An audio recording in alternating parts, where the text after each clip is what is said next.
everyone, welcome back to Fluent Vibes English, the place where we turn tricky English moments into easy wins. I'm Sarah. And I'm Ali. A huge hello to our global family tuning in. Wait, Sarah, hold on. Something is different. Did you change your style? Oh, you noticed. I actually went to the barber yesterday. You don't exactly sound thrilled about it. Is everything okay? Honestly, Ali, I'm kind of heartbroken. I told him, just take a little off the top, and somehow I walked out looking like a totally different person. It's way shorter than I wanted. Oh, no. The classic haircut disaster. What went wrong? Did he not understand the English? I think it was a total breakdown in communication. I said a little, but in his head, maybe that meant a lot. Or maybe I just didn't have the right vocabulary to be specific. I feel your pain. Usually I just sit in a chair, close my eyes, and pray for the best because I'm too scared to explain what I actually want.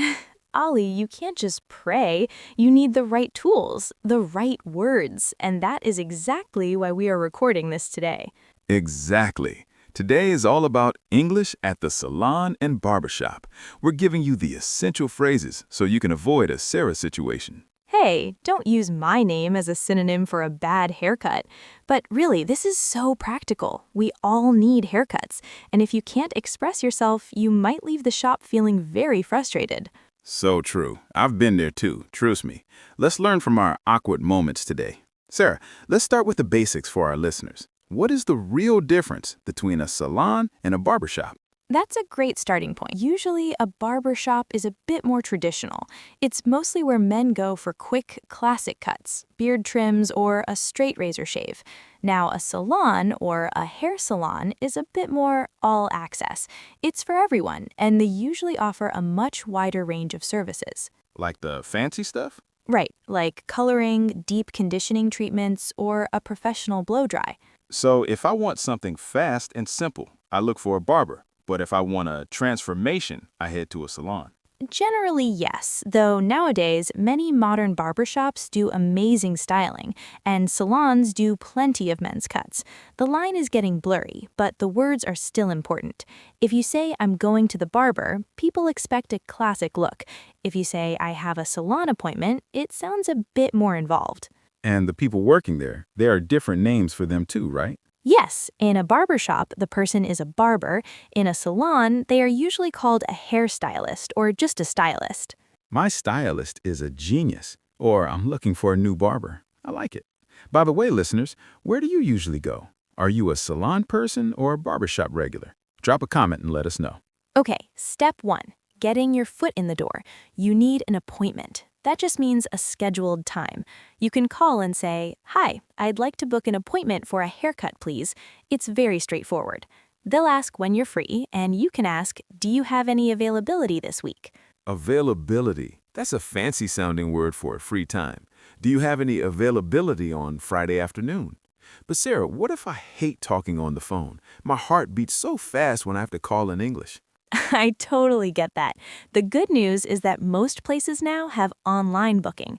You can use an app or their website. It's perfect because you can see all the prices and services without any pressure. That is a lifesaver for English learners. But some small, old-school shops don't do websites. You just have to walk in. Exactly. A walk-in is when you show up without a booking. You just walk through the door and ask, do you take walk-ins today? It's a bit of a gamble, though. If they're busy, you might wait an hour. So if you're on a tight schedule, definitely book ahead. Okay, now let's imagine the scene. You're sitting in that big chair, looking at yourself in the mirror. The stylist puts the cape around your neck and asks, so, what are we doing today? This is the moment where people usually freeze up. Laughs. That's me. My mind goes blank. Not anymore. Let's break down the menu of words. First, the most important one, a trim. A trim isn't a new look. It's just cutting off a tiny bit of length to keep things neat and healthy. So if I like my current style but it's getting messy around my ears, I just say, just a trim, please? Exactly. You're telling them, don't change the shape, just tidy it up. What if I want something more stylish, like those layers I see in magazines? Layers are great. That's when the hair is cut at different lengths, some short, some long, to give it movement and volume. Volume just means it looks thicker and fuller. You could say, I'd like some layers to give my hair more life. I see. Now, for the guys, I always hear the word fade. What is that exactly? Fades are everywhere right now.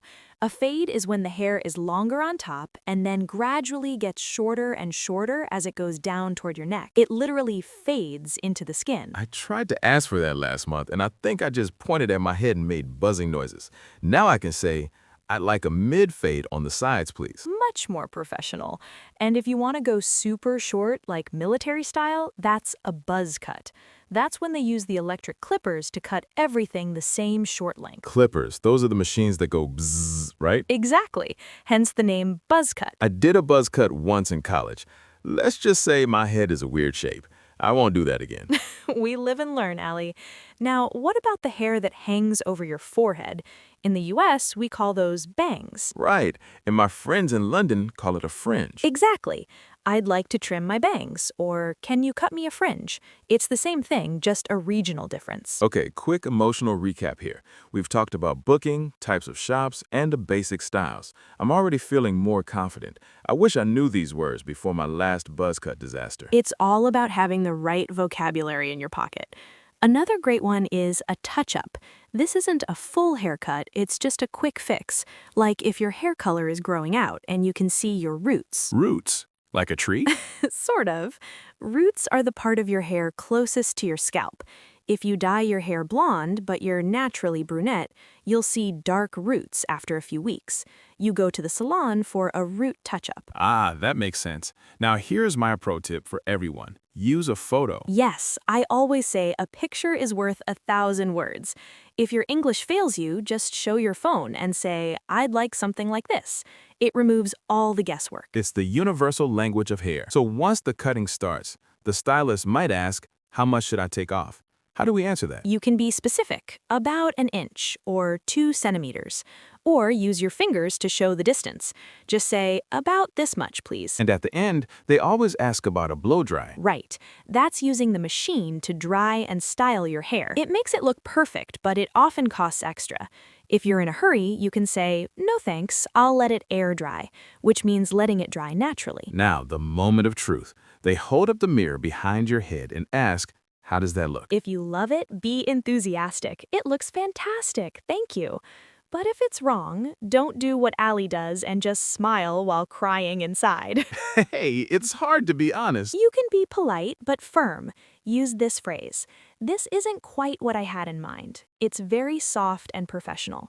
Then you can follow up with, could you make the sides a bit shorter? This isn't quite what I had in mind. I'm writing that down. That would have saved me so much regret last year. Listeners, have you ever had a haircut nightmare?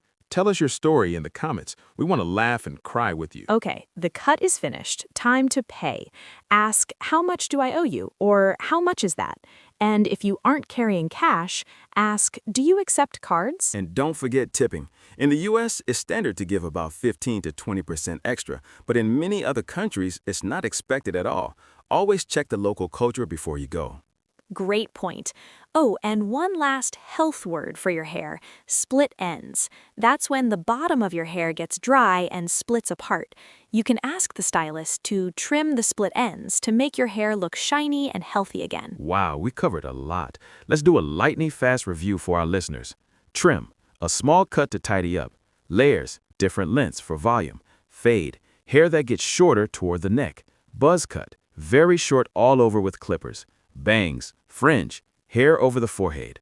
Walk-in, going without an appointment. Blow dry, using the machine to dry and style your hair. Touch-up, a small fix like for your roots. Perfect list, Allie. You're ready for your next visit. Listeners, we have a challenge for you. What is the one word from today that you find hardest to pronounce? Let us know. We love reading your responses. If this helped you feel a little less nervous about your next haircut, please hit that subscribe button and give us a like. It helps our community grow. Share this with a friend who needs a trim. Thanks for hanging out with us today. Your English is getting stronger with every episode. Stay confident, look sharp, and we'll see you in the next one. Bye, everyone. Bye. And Allie, seriously, let's go find you a better barber.